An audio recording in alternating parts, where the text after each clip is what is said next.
Welcome back to the Film Labs podcast. Today we're going to be ranking our top 10 comic book movies. My name is John Wallace Simpson. I'm Brian Davis. My name is Presley Vinny. My name is Jaden Busby, and our special guest, Daniel Cudmore. Howdy, how we all doing, everybody? Yeah, good luck with that. Throw me. Now! Damn it, Logan, don't do this!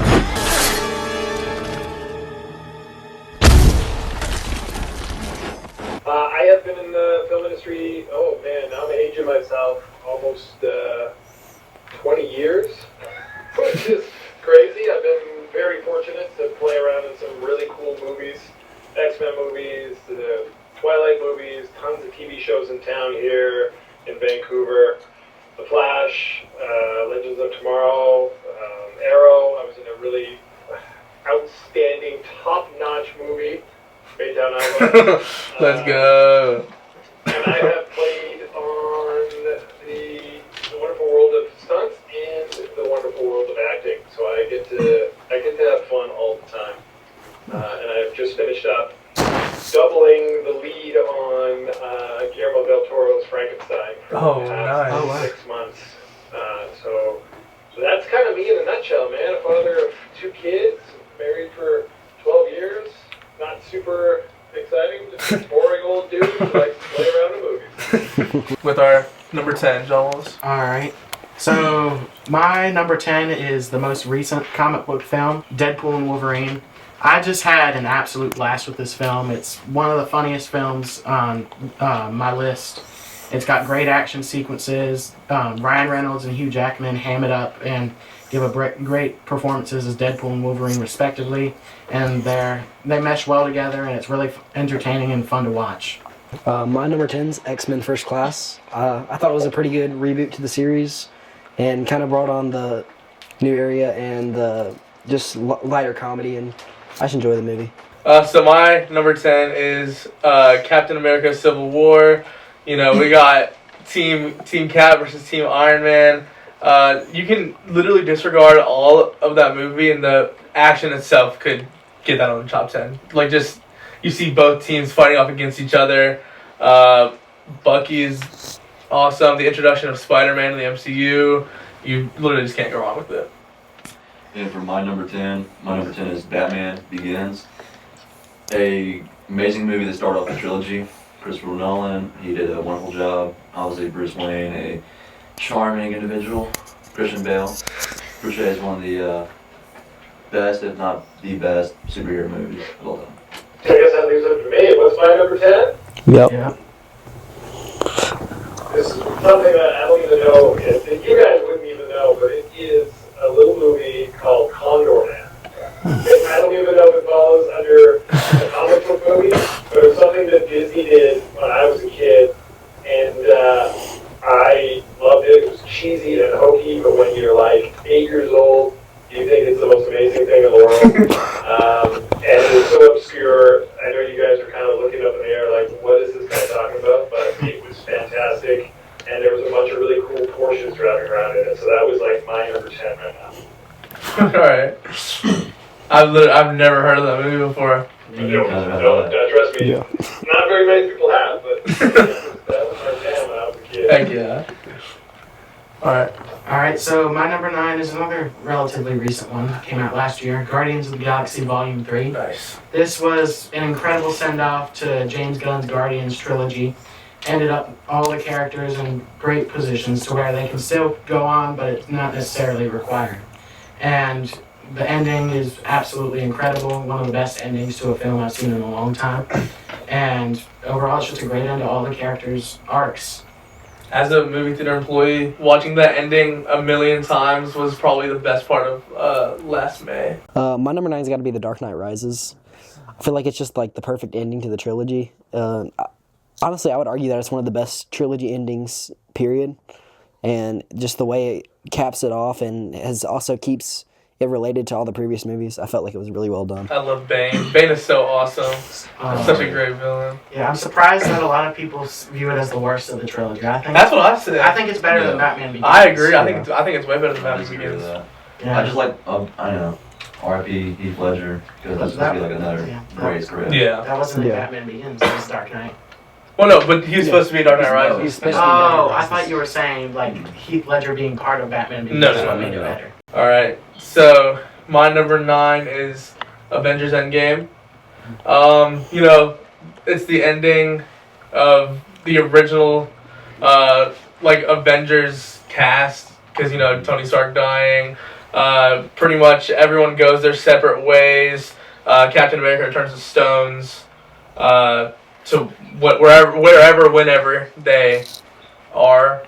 Wherever they need to be, and he gets with Peggy finally after years and years. You know, Tony Stark's sacrifice is just beautiful, heartbreaking. I think it's just a beautiful ending. I agree with you, Presley, but my number 9 is Iron Man. The first Iron Man plays like a special place in my heart. It's one of my first ever movies I actually watched in theaters. And Robert Downey Jr. as Iron Man was like the perfect portrayal. Even Stan Lee said that himself. And I think he really does a good job with conveying Iron Man and Tony Stark as a whole. And that movie was just sick. It was like one of the only MCU movies at the time that has like bullet holes in his armor and stuff, and scorch marks and stuff. And after that, you never see that in an Iron Man suit. My number 9 is Superman, the original Superman with Christopher Reeves. Oh, yeah. And I'm throwing this way back. Because he set it up. He was the man. He was Right. the perfect Superman. He played the character the way that it should be, and it's sort of not sure has been lived up to it yet. Not at all. Not at all. It's, you know, because if you go back to the old school comic books, Superman was just was a dude. He was not the nicest of guys, and he would mess people up when he needed to, and he wasn't this sort of like soft around the edges kind of hero. And I think Reeves played it really, really well. You look at it now, and I mean the visuals are quite cheesy and comparative, but there was something nice about that then. Nowadays, every film is so heavily CGI that it kind of takes you out of the story Right. after a little bit of time. For sure. So I think with that originality and much more practical, even though it's kind of hokey at times, it feels more of a story instead of a, hey, let's look at the showcase of what we can do with a computer. Alright, so my number 8 is Logan. This is just an incredible film. Hugh Jackman gives his best performance just in general, and Patrick Stewart as well. I think he was great in that movie. He dies.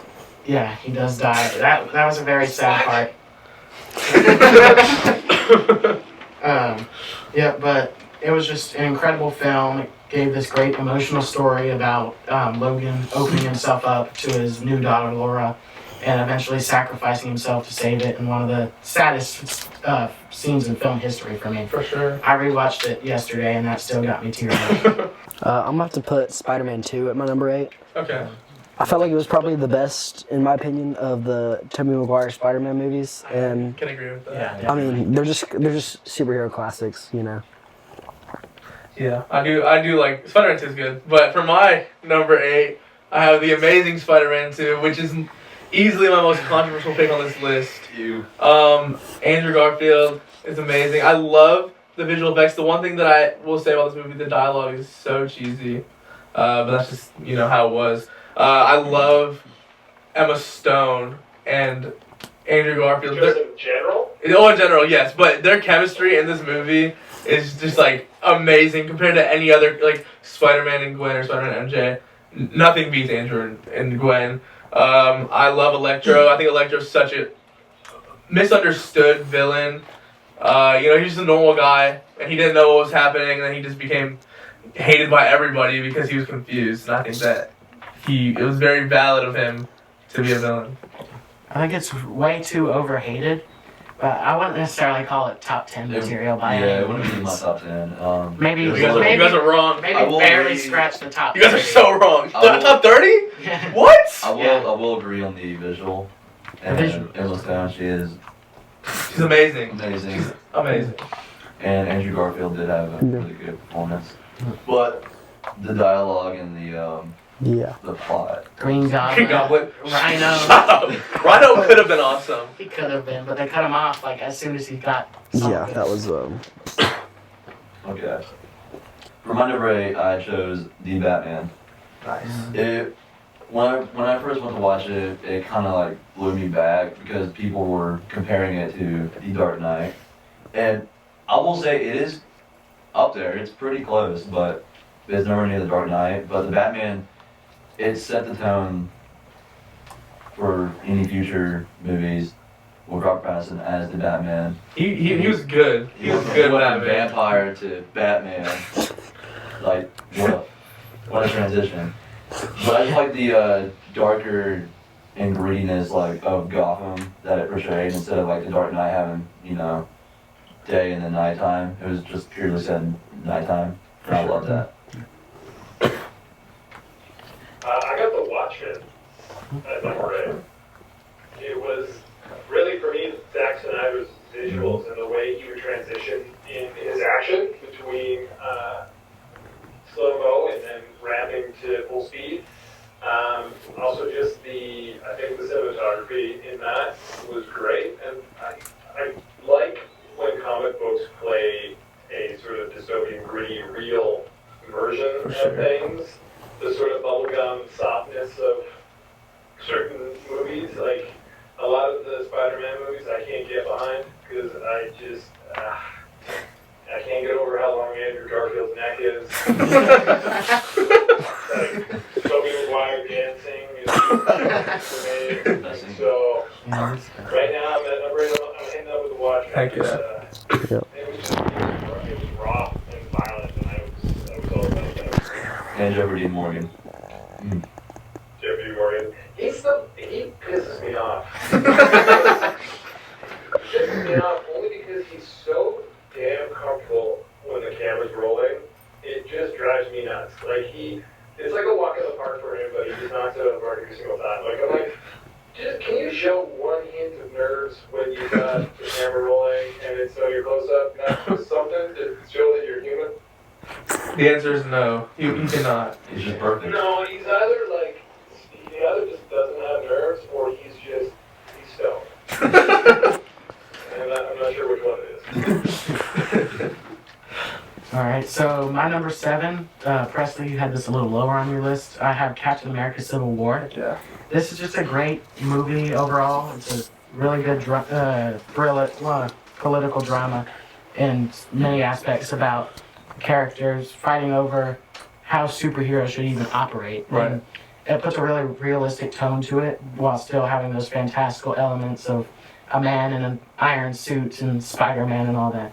Gives us Tom Holland's Spider-Man, Chadwick Boseman's Black Panther, and overall it's just really complex and you don't know which side is like truly right. 'Cause you can see both sides. Yeah, right. It's all an opinion thing. Yeah. And the Russo brothers really just handled that very well and made a very good movie. I'll have to go X-Men Days of Future Past. I feel like it was probably the best movie of the best of the X-Men movies, and I just really thought it did the time travel really well. I don't know, I just enjoyed the movie. That is the best X-Men, like under the Yeah. name brand X-Men. It is. All right. I think the same thing. Yeah. No bias. No bias though. Not at all. Nope. Alright. My number 7 is Guardians of the Galaxy 3. It's my favorite of the Guardians trilogy. What a beautiful send off to the Guardians. I love all the banter between all of the characters. I love at the end Star-Lord going back to his parents and Groot saying I love you guys, not just saying I am Groot. And No Sleep Till Brooklyn fight scene is probably one of my favorite fight scenes in any Marvel movie to ever exist. Yeah, the one That take. scene was so good. Yeah, the wonder and all the effects in that were just so good. Alright, for my number 7, I also had X-Men Days of Future Past. Yeah. What a movie. What a That's movie. great The slow-mo. one. It's insane. But yeah, I just really enjoyed the movie. Honestly, it was probably the best X-Men there was because the plot was so much better. Hellboy. Hellboy. Nice. Hellboy, only because, not just because I just worked with the director, but when I saw Pan's Labyrinth when it first came out, I just loved the world. I loved the filmmaking, the directing, the acting, the creature work, The Suit performing by Doug Jones, and I was really excited to see what the director was going to do with Hellboy and Ron Perlman. I just like Ron Perlman. I just think he was great in that role, and I think it was just a fun movie with a good hint of cheese, but it was enjoyable, and there was a lot of sort of like creature suits and prosthetics and practical things and less huge amounts of CGI that took me out of the story. I For just sure. enjoyed it. Yeah, that is a good movie. I haven't seen Really it. good movie. I watched that. I think it was 2021 because my stepdad, me and him were talking about it in a Wendy's, and then I went home and watched it, and I just recently watched it with my dad a couple months ago. We got a little Hellboy face. good movie. My number 6 spot is Spider-Man No Way Home. Mid movie. See, I don't think so. The first hour or so, I can admit it has its flaws. Like the whole setup of Doctor Strange making the world forget kind of feels like an episode of a TV show. But besides that, if you look past that, it's an incredible film, especially in the last like hour and a half when all the villains show up. And I think it handles cameos better than like any Marvel movie has, because the cameos actually serve the story. They don't feel like, hey, look at this cool person. No, Toby and Andrew show up to help Tom go through what he's going through and teach him how to be a better Spider-Man and not succumb to his grief. And it's really great. Everything, the action's incredible. Willem Dafoe gives his. I'd say he does better than in the original Spider-Man. And That is outrageous. Yeah, That is crazy. insane. Yeah. He in Spider-Man, in his original Spider-Man, he is the villain. He's the reason that, or other than obviously Spider-Man, he's the reason people wanted to watch the movie. Yeah. Like that's a crazy take. That's actually I think crazy. It was very close, but I think he did slightly better in this because he provided more like emotional stakes. Because, well, he not say he didn't in the first one, but like in the second one, like in this one, he kills Aunt May and he's like clearly taunting Peter over it, and the entire time he's like he's trying to get Peter to embrace that darkness, and Toby and Andrew help him out of it, and it doesn't feel forced necessarily. Sure, they're kind of like, okay, Toby and Andrew are going to be in it, but it's not as forced as, say, Multiverse of Madness, where they're like, ooh, look at this person you know, look at this person you know, hey, this is that fan cast you wanted. It kind of just, it balanced it a lot better, and the ending is absolutely incredible, and I hope they follow up on it instead of making another Multiverse one. I disagree with you on the No Way Home. That was a whole nostalgia thing. It was completely. the movie lived off nostalgia. It was a cash grab. It did, Easily. but it did it well. Like it didn't make it to where it didn't make it to. I mean, where it didn't was- make a lot of money, so you're right. It did well. No, I'm not saying it did. what it was intended to do. It used nostalgia well. It didn't just make it feel. It didn't make it feel like they were dangling keys in front of you. They made it feel like they were a legitimate part of the story instead of just Which is technically dangling keys in front of you. no. Dangling keys would be like Multiverse of Madness. Ugh. I mean, he's not wrong with multiverse, Yeah, but you're still not. with Spider-Man, it's Yeah. just It wouldn't be my top 10, personally. It probably wouldn't be my top 50. top 50. Definitely would be top 50. It definitely would be top 50, but I've got the original Avengers. I feel like it was a really well done movie. In my opinion, I think that Loki was the best villain in the series. Like, I understand like Thanos had the hype behind him, right. but I feel like as far as in their own movie, Loki was probably better than Thanos was in his movies. Especially in the earlier stages of Marvel. Yeah. Oh, man. That phase 1 through 3. Yes, God. Loki was a really good villain throughout the movie, and it really like you can see a lot more of the. It's cool to see the not working well together of the Avengers early on, and you can compare that to later on how they begin to really mesh. But it's cool to see the dynamic build between them. And I love how it kind of plays into the Loki show. Yeah. So my number 6, which I think was John Wallace's 8, I have Logan. Yeah. This movie is really good. The ending, that should make anyone that watches that movie cry. It needs to, or at least tear up. I love when X-24. God, I hate saying it. I love when X-24. I love Charles Xavier's death. I don't love it, but I just think that scene is very Emotional. very good. And then I also, obviously, Wolverine's death. So for my number 6, I chose Avengers: Infinity War. Nice. I remember going to school around that week, and everybody was so hyped. Like, that movie was such a hype fest. And I remember when I was watching it, and then the ending. God, the ending. Yeah, The is ending. incredible. And then what was so great about this movie was just like the whole MCU in general. Well, not the whole MCU, but just like every major superhero coming back and banding up. Like, you got every superhero playing a part. And it was just a cool go against Thanos, and then obviously we all know what happened at the end, and then Marvel being Marvel, they decided to do an Endgame, and you know how that happened. But So, yeah. I feel like Infinity War was probably the most like reasonable as far as you see, because obviously the MCU's built so many characters into it. Right. Infinity War like logically separated it them all logically out, separated it. because obviously you see at the end whenever they're all together they just overwhelm the Thanos' army. So I just felt like it did really well at reasonably separating out the villains, whereas some of the movies MCU you're like, why didn't they just call this guy, or why didn't they call? Yeah. Just with how they've world built. Yeah, we had like 3 different teams. Yeah, and then the emotion. Like, I think one of the funniest things in that movie is whenever there's like all like the girls in the MCU, and then Spider-Man is with them. Well, that was And Endgame. that was Endgame. Yeah. Sorry guys, Yeah, I'm a it's fake fan. Not actually. fake, I'm not a fake fan. but no, fan. I just like Get out. I like the emotion. I'm gonna throw a wild card in here. I'm going with Wonder Woman. Oh. Did not see that coming. Yeah, It's pretty because good that was the first time that I felt like they actually had a female lead that was strong enough to carry the whole movie. Yeah, that's bad. Soundtrack was kick-ass. There was some cheesy points in it, but I thought overall it was a really well laid out film, and it was very nice to watch Wonder Woman because she's easy on the eyes. You said it. The thing I liked about that movie was it really showed her of not understanding the culture, and whereas some movies were like, even like the Thor, where you go a little bit into it of him not understanding culture on like normal Earth, but actually take some time to establish that your character just doesn't understand, Right. and building on that it's a cool thing to see. So my number 5 is Spider-Man Into the Spider-Verse.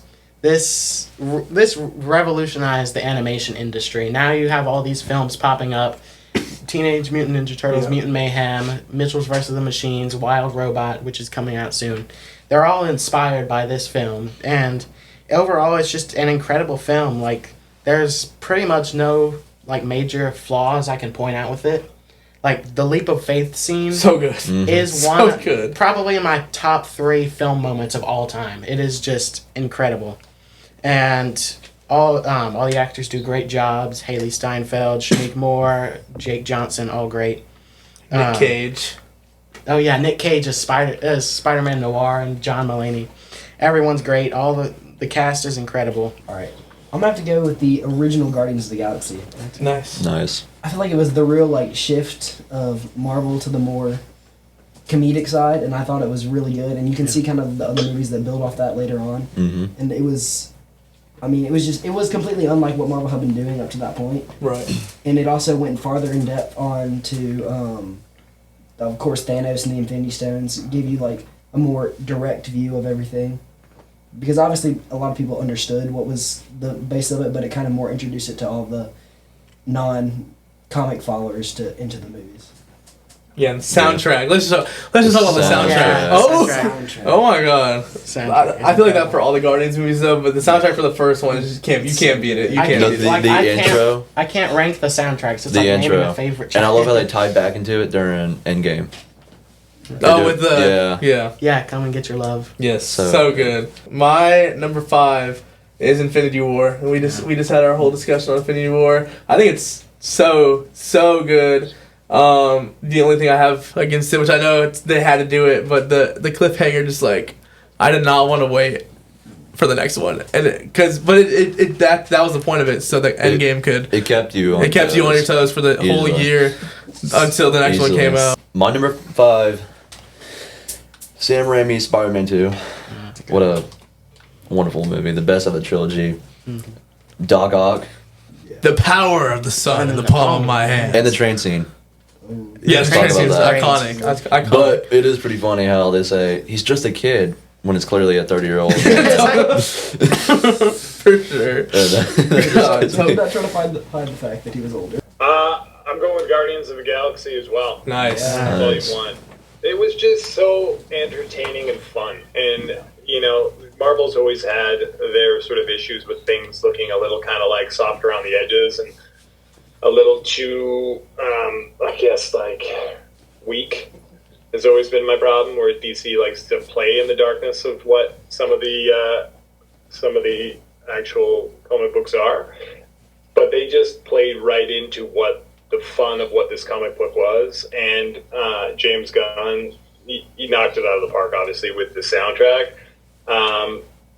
But like every actor in that just knew what their assignment was and just played into it full and committed 100%. There wasn't an actor in that series who didn't commit 100%, so it didn't take you out of the story. And it was just fun, man. It was just like, I just watched that, I laughed, and I was just into it. I'm boogieing with the soundtrack. So it was a nice change. All right, so my number 4, it was incredibly close with Into the Spider-Verse, but I put Across the Spider-Verse slightly ahead. It's not even a full story, John Wall. But still, even without being a full story, it is incredible. It's a masterpiece. Like, the animation, animation improves on the already incredible original animation. I'm a little biased to that too, Presley, because we saw it in IMAX. We did see it in IMAX. We did. Yeah, I have to agree the animation's better, but I don't know. I think plot-wise, it was hard to follow. Right. And I Into the Spider-Verse is easily a better movie. I feel like once Beyond the Spider-Verse comes out, then you can just combine both Across and Beyond, and then you can say, whoa, Across the Spider-Verse is one of the greatest setups of all time, if it's Beyond the Spider-Verse is like the best. All right, my number 4, I've got the original Iron Man. I feel like we talked about it some earlier. I just feel like it set up everything moving forward really well. And that cave scene. That cave scene. The cave scene was great, yeah. And when he gets out of the cave, Mark 1 armor. Yeah, I do like the Mark 1 armor. I think that movie's... It is a good setup. I think it's an alright movie. I like RDJ, but I think the movie itself is alright. Yeah, I think it was good for what it was, like as a start to the MCU. Yeah. But as a film, it was kind of like none of the supporting characters are like built up any. They're kind of just they feel like they're just there to move the plot. And he kind of started the whole MCU, not multiverse. I do really like that movie though. It is. I kind of mentioned it somewhere where I feel like in a lot of the other movies you get so reliant on like, well, why didn't this person show up? And I feel like the early movies it takes a lot less away from it. You're like, oh, okay, this is happening. For sure. There was no one to show up. Right. Yeah. My number 4 is Into the Spider-Verse. So it's much better than Across the Spider-Verse in my opinion. But I love Kingpin. Yeah, Kingpin. Kingpin is awesome. I think he's a great villain. And I love Spider-Man Noir. I think he's probably my favorite Spider-Man in that movie, other than Miles. But Spider-Man Noir, like out of the side Spider-Man, I think he's probably my favorite one. My number 4 is Captain America, Winter Soldier. Nice. Sorry, Presley. Better than 1. It's not. It's the best one. It's not. I just like Captain America's like whole dynamic in the movie, how he's battling Hydra from inside, and he's actually working on Hydra the whole time. And actually, I just rewatched Winter Soldier last night with my mom. It's so good. It's a really good movie. And Bucky as the Winter Soldier, best villain in Captain America, easily. The theme song, and he's like really cold and relentless, and it's just like kind of eerie. Yeah. Because he just shows up out of nowhere, and he's such a lethal weapon to Hydra. It feels like one of the least comic book films. It kind of feels like a spy film, except the main spy has a shield. It can honestly kind of be a little like on its own movie. Yeah. I think that might be the best fighting choreography. Oh, easily. Yeah. Between Bucky and Captain America, easily. So good. And they actually did that. They actually did that themselves. Yeah. I think that choreography might be the best in all the MCU. Easily. I got reluctantly, because I've got my own sore spot with this movie, but Deadpool, the original Deadpool movie, I got my own thing, but I'll let it go. But in terms of just a movie, when I read the spec script that was floating around, it just was a solid, good, rated R, fun film that I knew I mean, I didn't know, but I had my feelings that Ryan Reynolds was going to knock it out of the park. Yeah. And in terms of something that didn't have a ton of money thrown at it, in sort of in comparison to a lot of the other comic book movies out there, they were working with like a $60 million budget, which is like a visual effects budget on some of the big things. So in terms of what they were working with, plus the amount of people that I knew that worked on it here in Vancouver, I just thought it was just a well-executed film, and it was just entertaining. So my number 3, it's got to be The Dark Knight. What? At number 3? Number 3, yeah, I'd say. Okay. I think it's still it's an incredible film. Like, I absolutely love that film. It's just there's the top 2. I have a couple of reasons for it, but Christian Bale is great. Heath Ledger gives an all-time incredible performance. Oh, yeah. Probably the best movie villain of all time. The only real contenders are like Darth Vader and maybe Thanos. Yeah. But what about No Country for Old Men? I've yet to see that. What? Yeah, it's on my watch list. You have not seen No Country for Old Men? You want to see a villain? Watch Javier Bardem. Yeah. Yeah. That is, he's actually studied in psychology classes at university of what a psychopath really is. Yeah. He portrays a psychopath very accurately. Yeah. It's incredible. It's like it's terrifying. Two-Face is great. I love Two-Face. His downfall to watch is some moving stuff, and the ending, that's probably one of the best endings of all time. Just him him being hunted down now and taking the fall for Two-Face's crimes was incredible. Megamind. All right, yeah. All right. It's a great movie. Great movie. Great animated movie. Go talk to Landon Zimmer after this. Yes. I mean, I don't feel like you need justification for Megamind. No, you but, don't. I mean, the villain to hero is such a. I feel like it was really well done in Megamind, and I mean, and then the reveal that, of course, Metro Man's still alive. Yeah. But Guitar Man. Music Man. Music Man. Don't be disrespecting him. But yeah, it's just a great movie. This is good. I do like that movie. Yeah, the fact that a parody of superhero movies manages to be one of the best superhero movies is astounding. This movie is awesome. Scott Pilgrim vs. the World. Same. Let's go. Scott Pilgrim. Let's talk about this one together, James, since it's both of our number 3. What isn't perfect about this movie? I can't say anything. The that's not transitions perfect. were and the video game animation style, I love it. And Matthew Patel. And Ramona Flowers. Oh my! Stop. Michael Cera being Michael Cera is awesome because he's just such a silly little awkward guy. It's Michael Cera. He has to defeat the Chris Evans. 7 Evil X's. That movie is just wow. One of a kind. And I'm glad that they don't remake it as a movie. They have the anime, but I'm glad they don't remake it as a. I'm glad they brought the show back with the original cast. Right. In the comic book animation style. It was so good. That movie, man. Dark Knight. Nice.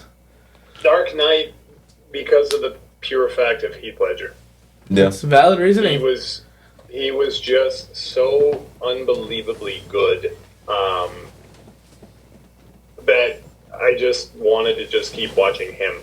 But they used him with the right amount, because too much of it would have just kind of laid flat the plot line. But he was just, it was too bad to watch a character that got so ingrained and into a human being that it put him down a dark path. But, that dark path created one of the best performances I've seen in a really long time. For sure. Easily. All right, so my number 2, I believe it was on most of y'all's list, was Avengers: Infinity War. Yeah. This is just an incredible film. It's got all the spectacle, but it's got grounded stakes. You feel the threat of Thanos, even on personal levels, to many of these characters, especially Gamora. And Thanos, like I said, is one of the people who can rival Heath Ledger's Joker as a top movie villain. But I think Heath Ledger's Joker is better. But Thanos is still a very good villain. And what can you say with that? That hasn't already been said. It's such a great Yeah. movie. For sure. Easily. My number 2, I've got Thor Ragnarok. Nice. That's Because really good. Yeah. I feel like if Guardians of the Galaxy was the beginning of comedy superhero in MCU, I feel like Thor Ragnarok was the like perfect use of it. I just felt like it was. I see you making a face. It was done with. It was the comedy was just, in my opinion, the way it was placed. Whereas like it didn't even have to be like raunchy or whatever. It was just the timing of it was so well done. So what do you think about the fourth one? Yeah, Taika Waititi kind of overdid himself with Thor: Love and Let's just Thunder. not. Let's just not let him. It let's doesn't just not let exist. him. It doesn't exist. If he doesn't write, he's pretty Yeah, good. I If he agree with just that. solely is directing, then he does a good job. All right, my number 2 is Captain America: The First Avenger. Ugh. Steve Rogers, Captain America, starts out as this scrawny little guy that wants to be a military man, but he's Yeah. too tiny and Too petite. he's too petite, yeah. Then they introduce the super soldier serum. It's fun to say. Steroids. Pretty much Yeah, steroids. steroids. Yeah, exactly. Yeah. And Howard. And he was initially Yeah. he got it done to him. And Howard. Stark. Yeah, Howard Stark. Yeah, Yeah. Howard Stark. Yeah. He initially was used as kind of like a propaganda for World War II. Yeah. And then Red Skull, and such a good villain for a solo movie. I think he's a good villain. He was a good villain, yes, but I think he was such like there was not enough screen time. Yeah, I think agree. He's like a major. He's one of the And it, top 5 or 10 villains in the comics wise. So I hate how underutilized he was. He should have at least. I know he did survive, but he should have come back to be a bigger threat in some other movie also, or maybe a sequel to Captain President, like I said with Winter Soldier, how Bucky plays into this movie. Yeah. How he dies. Yeah. But then he he comes. gets taken, into Yeah. Hydra's. Yeah, when Bucky they make us think that Bucky dies. And then Captain America's or Steve Rogers' reaction to Bucky being alive was Right. Yeah. I love the final battle in the First Avenger, and then obviously the and ending then when Peggy, the picture and her He had talking a over the date. radio. yeah, so good. So yeah, the dance. You're still gonna dance. Mm-hmm. It's so good. And obviously the ending when he wakes up 70 years later sets up Captain America in the MCU. Logan Nice. That's a good one. Nice. makes a grown man cry. It does. It does make a grown man cry. I mean, we've already talked about it, so I can't really say anything about it except for how phenomenal it is. It's in my top 10 movies of all time. It's Logan. Logan. I Yeah. wish I could high five It's you. just such a good movie in general that you forget you're watching a comic book movie. Yeah. Yeah, It's just the performances from all actors and the way they laid out the plot and the way everything was executed. It was just fantastic. And the sort of the struggle of being a parent and what you'll sacrifice for your children. And that talking about Patrick Stewart, his performance, I don't think people talked about it enough. Yeah. The layers that he put into that character and the pain that he was going through is a sort of pseudo parent, father figure for Wolverine. Yeah. It was so touching. So fantastic film. All right, so my number 1 best comic book movie of all time, in my opinion, is Avengers: Endgame. See, this movie. Oh no.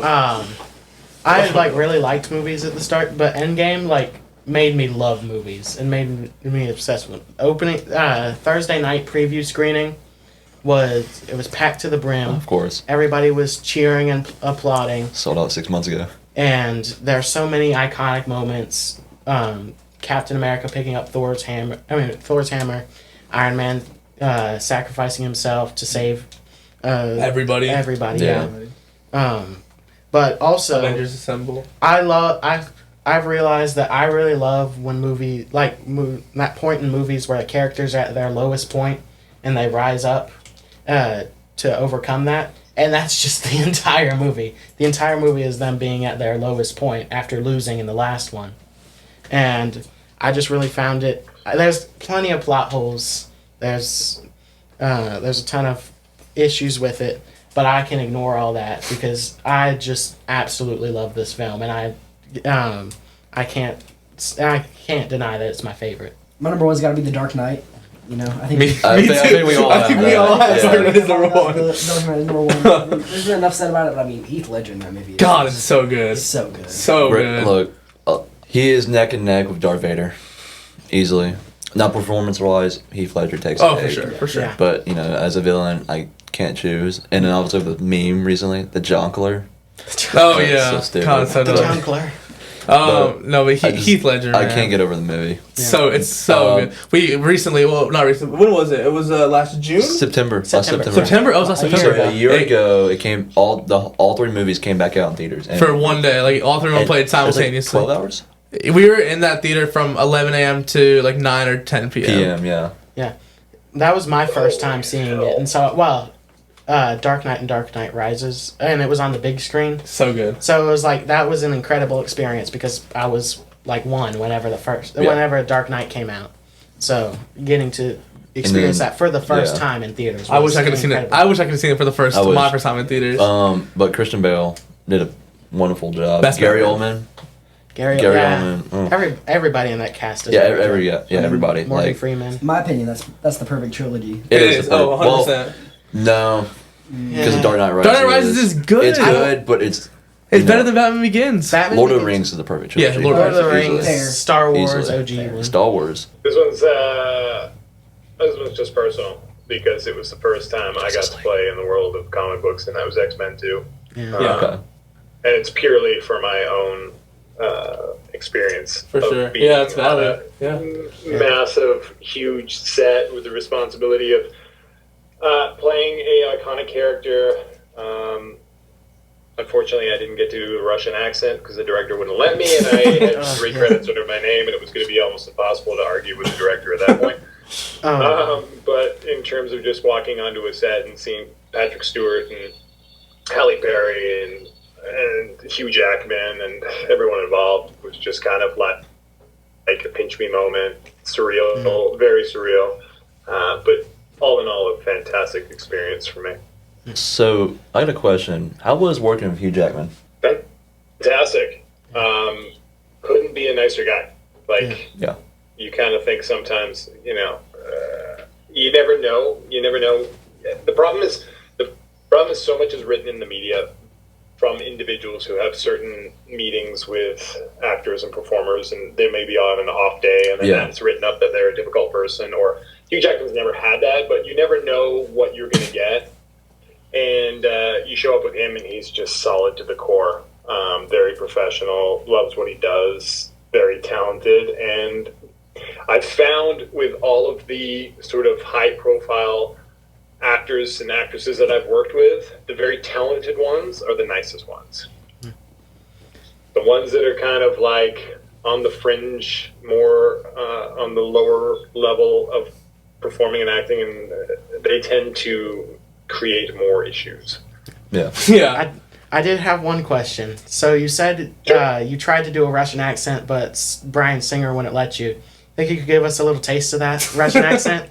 The full Colossus experience? Oh, yeah. Well, here's the problem. So, like, in Deadpool, they made him very much like a cab driver from New York City. We see the Deadpool. Why do you not come back to the X-Men Banshee? Whereas mine was going to be a little bit more American, had more time at school, but not as strong. So, there was versions of it, and I had ones that are even more watered down. But the director, watch Valkyrie.